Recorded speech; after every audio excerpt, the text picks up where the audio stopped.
बेटी जा जा तुझको दुखी संसार मिले। कहा बताई, हमारी मालकिन बहुत काम कराती है।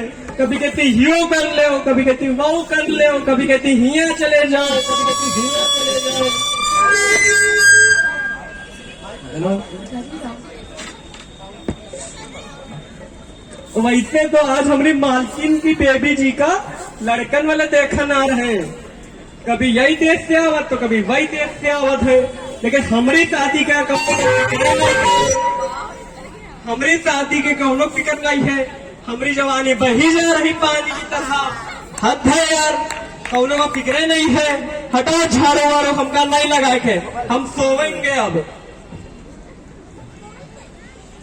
रतन, ओ रतन,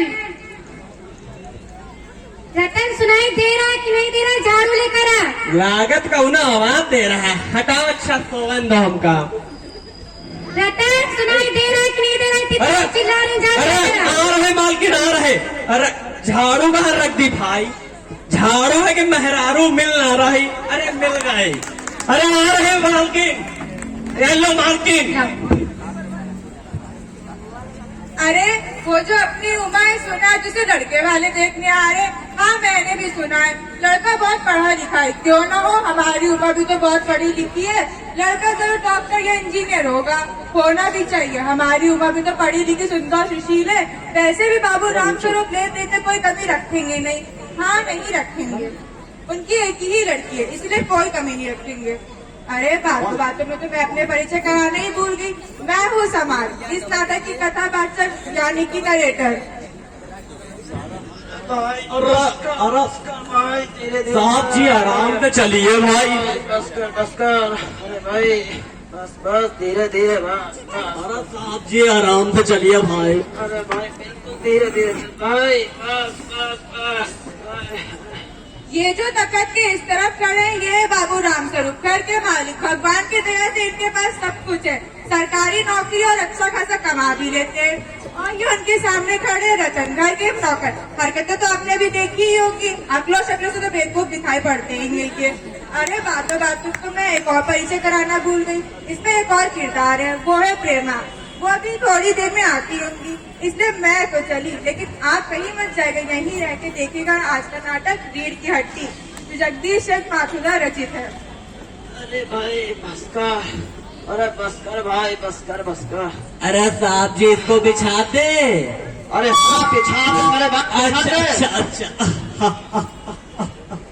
अरे जब परमात्मा आगे बैठ रहा था तब क्यों क्या देर से पहुंचा था क्या तू? मैं कह रहा है बिछा दे साहब। अरे हमने भी जवानी में कसरतें की हैं। कलसों से नहाता था लोटों की तरह। अरे साहब जी पानी नहीं रहे कहाँ? अच्छा साहब जी, अरे कर दिया।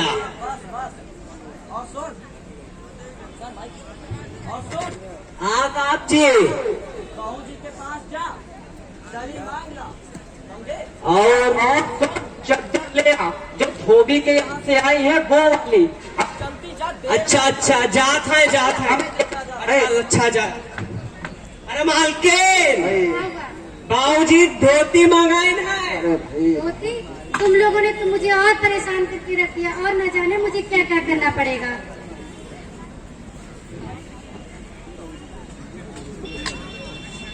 अरे मैं पूछती हूँ जी, तुम्हें इस वक्त धोती की क्या जरूरत पड़ गई? धोती? हाँ अभी तो बदल कर आए हो, फिर न जाने किस लिए चाहिए। अरे पर धोती तुमसे मांगी किसने भाई? यही तो बोल रहा था रतन। अब क्यों बर्तन? अरे आ रहे मालिक, आ रहे। अरे तेरे कानों में काट लगी है क्या? नहीं मालिक। अरे मैंने तुझसे कहा था जो कब धोबी के यहाँ से चद्दर आई है वो ले आ। मामूल कहीं का। अब तेरे लिए तू क्या दिमाग कहाँ से लाऊं? लेके आ। जात है। अच्छा जा। अरे मेरी कोई बात तो सुनता जा। अच्छा। पूजा वाली कोठी में आगे मत आना। बच्चे के ऊपर कुछ धुले हुए कपड़े रखे हैं, उसी में से एक चादर उठा ला और अब जा, जल्दी देर मत कर। और धोती वही तो पड़ी है, वो पड़ी तो है, कोने में उठा के लाइए ना उसे। जात है।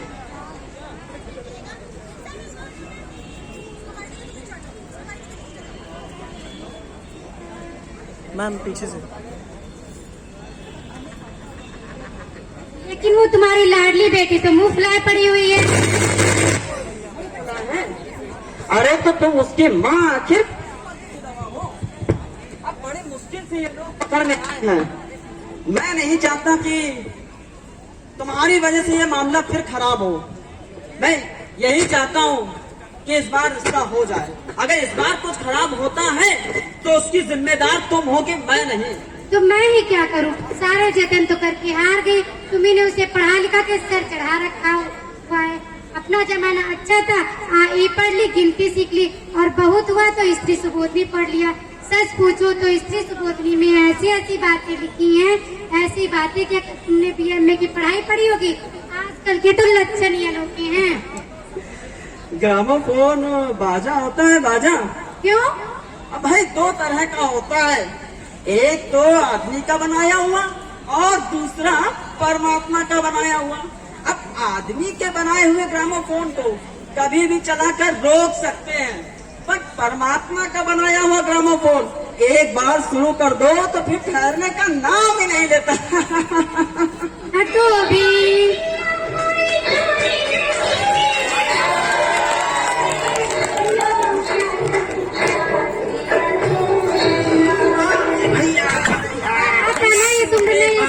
ठीक नहीं है, ये नहीं जाके अपनी उस लाडली बेटी को राह पर लाए। अब देरी कितनी रह गई उन लोगों को आने में?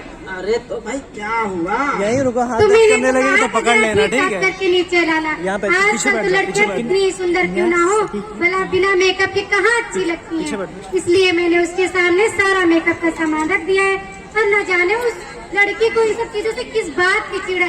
भाई मैं तो बात है तुम्हारी इस लड़की से। हाँ भाई हाँ, मुझे भी समझ में नहीं आता है कि क्या दिक्कत है आखिर उसको, है? अरे भाई मेकअप के द्वारा ही तो उसका उनको कारोबार चलता है, हैं? मैंने तो पहले ही कहा था एंट्रेंस ही पास करा देते हैं, लड़की अपने हाथ रहती और इतनी परेशानी भी ना उठानी पड़ती। पर तुम सुनो तब ना। तुम चुप रहो, तुमको कल समझाया था, लेकिन तुम उनके आने से न जाने क्या क्या बखल दोगी, हैं? अब तुम चुप रहो, बता देते हैं। हाँ अच्छा बाबा, मैं कुछ ना बोलूंगी, जैसी तुम्हारी मर्जी हो वैसा करना, पर मुझे तो मेरा काम बता दो। सुनो, जैसा भी हो माँ को तैयार करके नीचे ले आओ। अरे ना सही क्रीम पाउडर वाउडर, अरे उसके बगैर भी तो सुंदरता है भाई।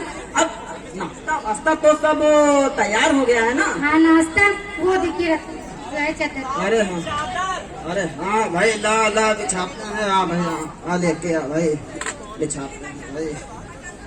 अरे भाई, अरे बिछा भाई, बिछा। अरे अच्छा हट, मैं बिछाओ भाई, बिछा नहीं पा रहा है। नाश्ता तो तैयार है, मिठाई तो वो लोग ज्यादा खाएंगे नहीं, कुछ नमकीन चीजें मैंने बना के रखी है, चाय तैयार है, फल भी कटे रखे हुए हैं, मगर अब मक्खन तो आया ही नहीं। ओ मक्खन आया है नहीं? तुम्हें भी पता नहीं किस वक्त सूझती है। जानती हो मक्खन वाले की दुकान कितनी दूर है, हैं? अब रतन यहाँ घर का काम देखे या मक्खन लेने जाए हैं?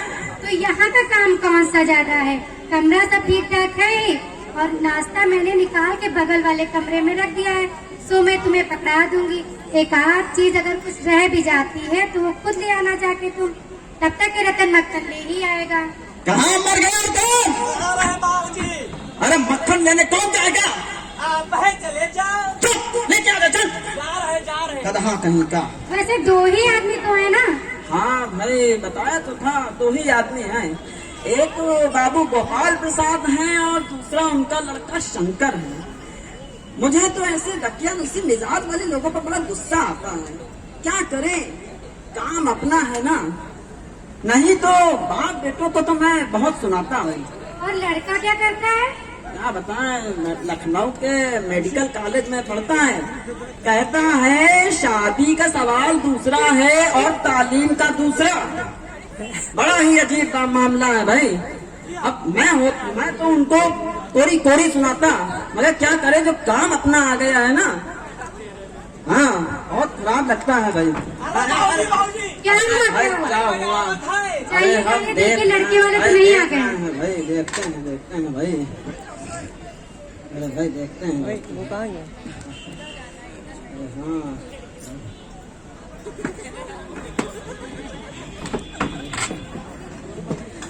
अरे भाई आओ। अरे भाई आपका स्वागत है भाई। देखो बेटा शंकर, जब तक लेन देन की बात ना हो जाए तब तक रिश्ता पक्का न समझना, समझे? अभी तक आपने जो भी देखा वो इन्हीं सबकी तो आने की तैयारी चल रही थी।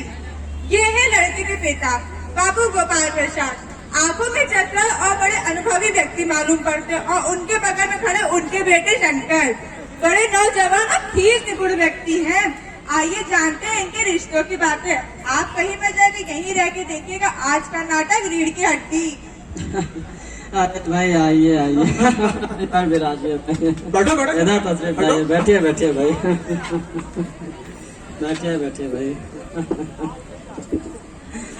अरे मुझे दे दीजिए, मैं रख देता हूँ भाई, मैं रख देता हूँ। और गोपाल बाबू मकान ढूंढने में कोई तकलीफ तो नहीं हुई? अरे नहीं बाबू राम स्वरूप, मकान ढूंढने में तकलीफ कैसी? अब टांगे वाला डरा ही रहा था और फिर हम यहाँ आना ही था तो मकान कैसे नहीं मिलता?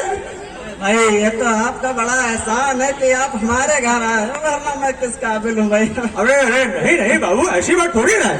अब जैसे आपका काम वैसा हमारा काम। अब बेटे का ब्याह तो करना है। अब आप तो हमें कांटों में खींचने लगे भाई। और बेटा शंकर बताओ, कितने दिनों की छुट्टियों पे आए हो भाई? हम छुट्टी नहीं थी, बस वीकेंड में ही चलाया। अच्छा, अब तुम्हारे कोर्स को खत्म होने में लगभग साल भर रहा होगा? यही कहीं 2 साल। 2 साल?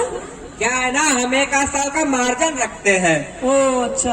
अरे बात ऐसी है बाबू राम स्वरूप कि पिछले बार एक बीमार पड़ गया था। अब आप तो जानते हैं आजकल के लोग कितनी जल्दी बीमार पड़ जाते हैं। अब एक हमारा जमाना था, अब स्कूल से लौटते और न जाने कितने कचौड़ी समोसे चाट जाया करते थे और फिर खाने पर बैठते तो वैसी दो। भाई आपने ये बात सही कही। उस जमाने में कचौड़ियाँ भी 4 पैसे की 2 मिलती थी और ढेर सारी मलाई। वो अकेले ही चबा जाते थे भाई। अरे भाई 2 पैसे की मलाई तो मैं अकेले हजम में जाता था। हाँ भाई वो खैर जमाना अपना था। बहुतेरे खेल वगैरह भी तो कहाँ थे? न वॉलीबॉल कोई जानता था, न बैडमिंटन। वही था तो अपना हॉकी और क्रिकेट ही था भाई।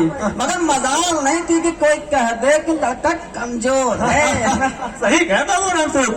वैसे अगर अपने जमाने की पढ़ाई की बात की जाए तो जब छात्र पढ़ने बैठता था तो 12 घंटे की ट्यूशन लगाती थी और उसके सामने जब वो मैट्रिक पास करता था, आज करता था MA BA फेल है तो बड़ा संकट। हाँ भाई ये तो आपकी बात का मैं समर्थन करता हूँ भाई। इस मुद्दे पर तो भाई मैं भी कहूँगा कि उस जमाने का मैट्रिक और आज का MA मुकाबला नहीं कर सकता।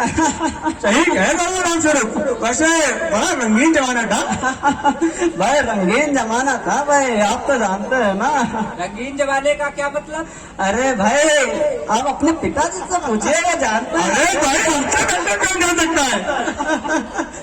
वैसे माफ करिएगा बाबू राम स्वरूप, अब हमारे जमाने की बात जब होती है ना तो अपने आप को रोक पाना जरा मुश्किल होता है। भाई बात सही गई, रोक पाना तो मुश्किल हो जाता है। वैसे बिजनेस की बात कर ली जाए। अच्छा बिजनेस। अरे कुछ ठहरिए पर नाश्ता हो जाए फिर। नाश्ता तो होता रहेगा बाबू राम स्वरूप। अरे बस कुछ खाना खा परेशान हो रहा है। अरे खाना अरे खामा खा परेशानी दे दी आपको। अरे खाओ बेटा शंकर, बैठा क्यों? अरे भाई यहाँ परेशानी किसी चीज की नहीं है भाई। आप हमारे घर आए बस यही बहुत बड़ा एहसान हो गया भाई। अरे भाई इसमें एहसान कैसा? अब बस कुछ ठहरिए, बस अभी हाजिर हुआ, बस अभी हाजिर हुआ। वैसे आदमी शक्ल से तो बड़ा जान पड़ता है और लगता है समाज में मान सम्मान भी है और सभी अच्छी है। ये कुर्ती में बहुत बढ़िया, अपने घर में नहीं है। तुम तो यही कर दो। जी कैसे बैठो, सीधा होकर बैठो। आखिर क्या करने आ रहे हो? तुम्हारे दोस्त शायद सही करते हैं, तुम्हारी बाइक बहुत। अरे हाँ, अरे भाई यार। और गोपाल बाबू, आपको हिंदुस्तानी चाय पसंद है या विलायती चाय? अरे हम तो हिंदुस्तानी चाय पीना पसंद करते हैं बाबू राम स्वरूप। अब भाई हिंदुस्तान में रहते हैं तो हिंदुस्तानी तो चाय पियेंगे। वैसे हमारी चाय दूध वाली रखिएगा और शक्कर जरा अधिक कर दीजिएगा। अब पता नहीं आजकल का क्या फैशन है, लोग कैसी चाय पीना पसंद करते हैं। अरे भाई दूध होता ही नहीं उसमें, जरा सी पानी, जरा सी चाय पत्ती और ना मात्र की चीनी, अब फिर उसमें सादे क्या सब बड़े संगत। अरे भाई सुना है ज्यादा चीनी ले जाने पर सरकार टैक्स लगाएगी। अरे भाई सरकार जो चाहे सो करे, हम तो सरकार को एक ही राय देवेंगे कि सरकार को अगर अपनी झोली भरनी है तो वो एक चीज पर टैक्स जरूर लगा ले। अरे भाई वो क्या आखिर? अरे भाई वो है खूबसूरती पर टैक्स। और वो टैक्स में ऐसा होगा कि देने वाला चूक न करेगा। और फिर लेकिन सरकार की झोली कैसे बढ़ती है? बस शर्त सिर्फ इतनी हुए कि औरतें अपनी खूबसूरती के स्टैंडर्ड के हिसाब से खुद ही टैक्स तय कर ले रहे। फिर देखिए सरकार की झोली कैसे बढ़ती है। क्या खूब बड़ा संकट। भाई खूबसूरती का सवाल भी बड़ा बेढब हो चला है। पर अपने जमाने में ऐसा था नहीं गोपाल बाबू। मैं जी ये सही कहा बाबू राम स्वरूप आपने। बेटा शंकर, तुम्हारी क्या राय है यही खूबसूरती के मुद्दे में? अपनी राय क्या? अरे भाई यही शादी में कि खूबसूरती का कितना हिस्सा होना चाहिए, बस यही पूछा। देखिए बाबू राम स्वरूप, वो बात दूसरी है। हमने बाप से पहले ही कहा था शादी ब्याह के मामले में बिटिया का खूबसूरत होना निहायत जरूरी है। अब चाहे वो क्रीम पाउडर लगाए चाहे ऐसे ही। अब हमारा आपका क्या, हम आपको चलो मान जाए, अब घर की औरतें कहाँ मानती है भाई? बड़ा संकट। अरे भाई वैसे आपकी बेटी तो ठीक ठाक है ना?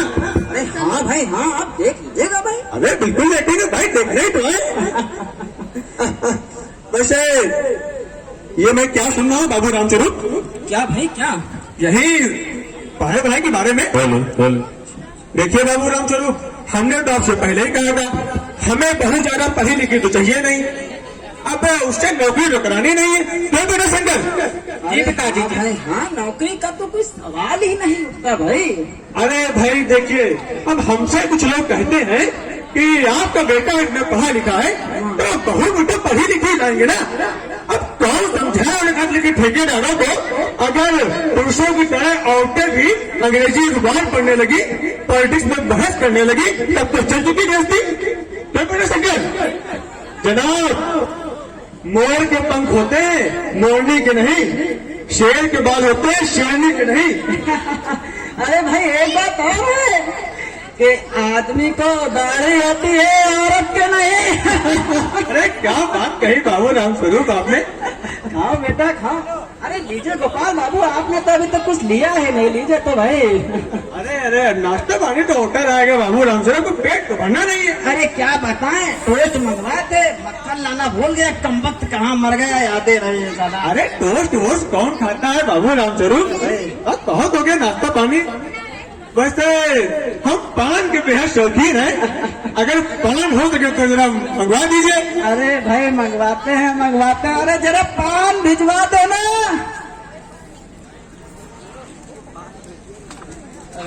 सुषमा, ठीक है बाबू राम स्वरूप, कहीं पढ़ाई वढ़ाई काम तो नहीं लगा है? नहीं नहीं नहीं बाबू, अरे पढ़ाई वजह से नहीं, पिछले महीना इसकी आंखों में दुखनी आ गई थी, तो डॉक्टर साहब ने कहा कि कुछ समय के लिए चश्मा चढ़ेगा और फिर हटा दिया जाएगा। कोई चिंता वाली बात नहीं है भाई। अच्छा अच्छा फिर ठीक है, बैठो बैठो बैठो हमारे बेटी, बैठो अरे बैठो। बेटी उधर बैठ जाओ, उधर। अरे भाई खत पे बैठ जाओ भाई। वैसे छवि तो अच्छी दिखाई देती है और चाल ढाल भी ठीक ही है।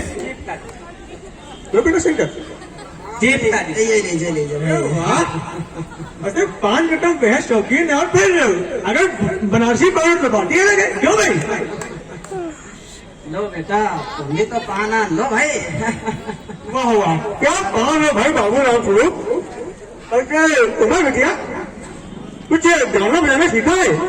अरे हाँ भाई हाँ, मैं तो आपको बताना ही बोल गया था।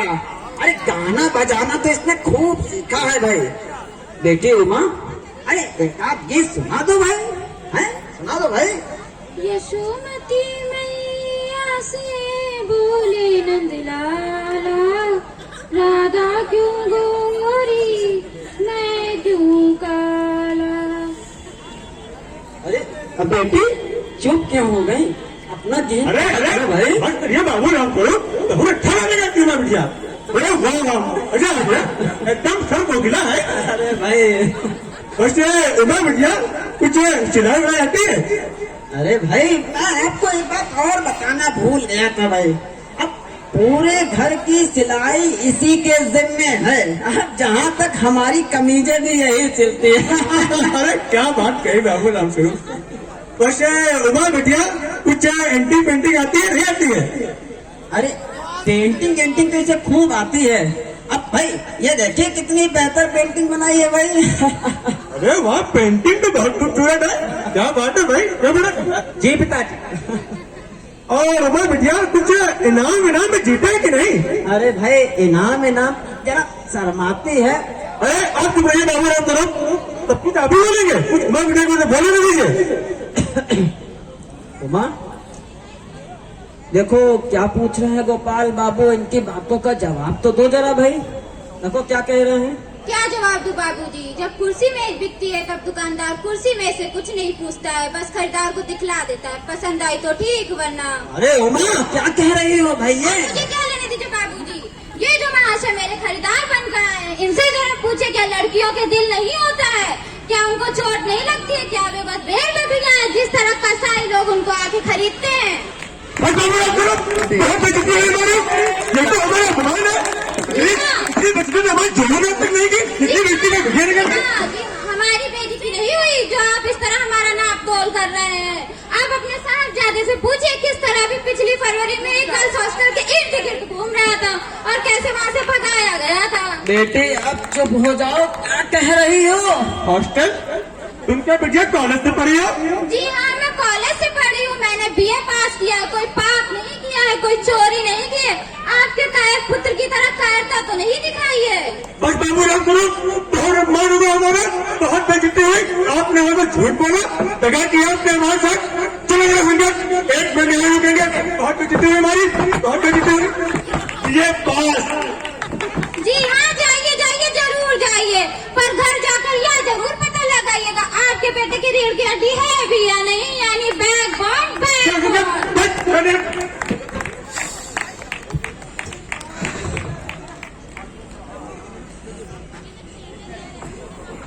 उमा, उमा क्या हुआ बेटा? उमा रो रही है, सुनिए उमा रो रही है।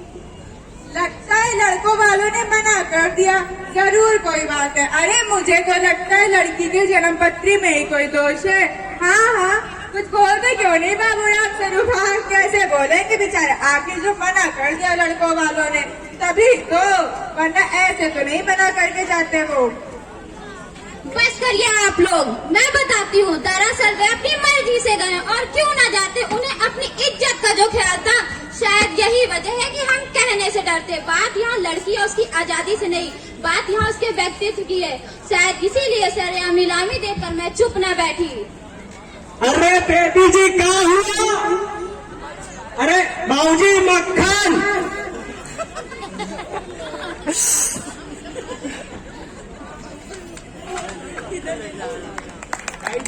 Thank you.